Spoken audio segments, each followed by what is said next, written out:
ఎప్పటికైనా సొంతం. రాదురా ఏ విజయం నీ కోసం నా కోసం, ఎటుపోదురా నువ్వు చేసిన కష్టం ఎప్పటికైనా సొంతం.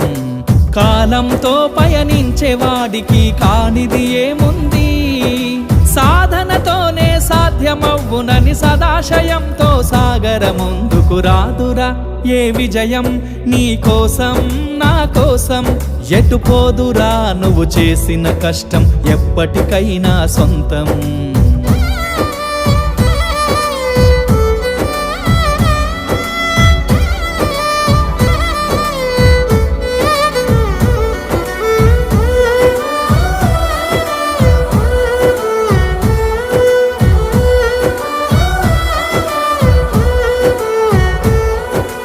ఆకాశంలో అలలాగా పోయే ఆ పక్షులనే చూడు, అనుకున్న